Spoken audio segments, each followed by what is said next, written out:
شروع اللہ کے پاک نام سے جو بڑا مہربان اور نہایت رحم کرنے والا ہے۔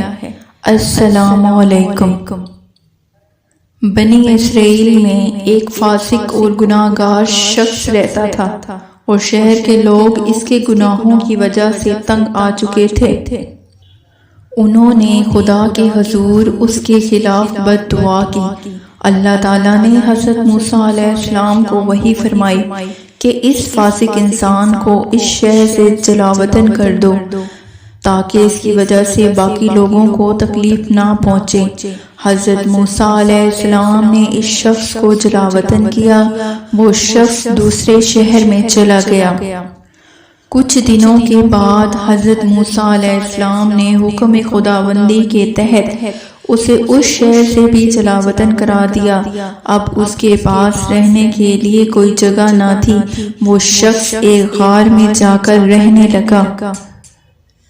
غار میں رہنے کی وجہ سے وہ فاسق شخص بیماری میں مبتلا ہو گیا اور وہاں پر کوئی بھی ایسا شخص نہ تھا جو اس کی عیادت کرتا۔ اس وقت اس گنہگار کو اپنی موت کا یقین ہو گیا۔ اسی وقت اس گنہگار شخص نے خدا کے حضور گڑ گڑا کر التجا کی کہ پروردگار، اگر اس وقت میرے خاندان والے میرے ساتھ ہوتے تو میری بیچارگی کو دیکھ کر ضرور روتے۔ تو نے میرے والدین، میری بیوی اور میری اولاد کے درمیان جدائی ڈالی ہے، لیکن آخرت کے دن مجھے دوزخ کا ایندھن نہ بنانا۔ اللہ تعالیٰ کو اس گنہگار شخص کی مناجات بہت پسند آئی۔ اللہ تعالیٰ نے کچھ فرشتوں کو اس کے ماں باپ اور بیوی بچوں کی شکل دے کر اس کے پاس بھیجا۔ جب گنہگار شخص نے اپنے رشتہ داروں کو غار میں دیکھا تو بہت مات کے بعد ہی اس کی روح پرواز کر گئی۔ اللہ تعالیٰ نے حضرت موسیٰ علیہ السلام کو وحی کی کہ میرا ایک دوست فلاں پہاڑ کی فلاں غار میں وفات پا چکا ہے، آپ جائیے اسے غسل دیں اور دفن کریں۔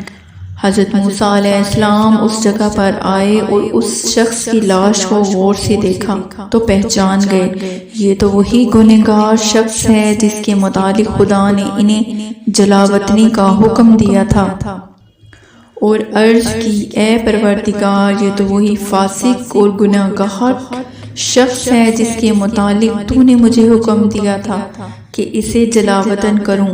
خدا نے فرمایا، ہاں موسیٰ، یہ جوان وہ میں نے اس کی گریہ و بکا کی وجہ سے اس پر رحم کیا اور اس کے گناہوں کو معاف کر دیا ہے۔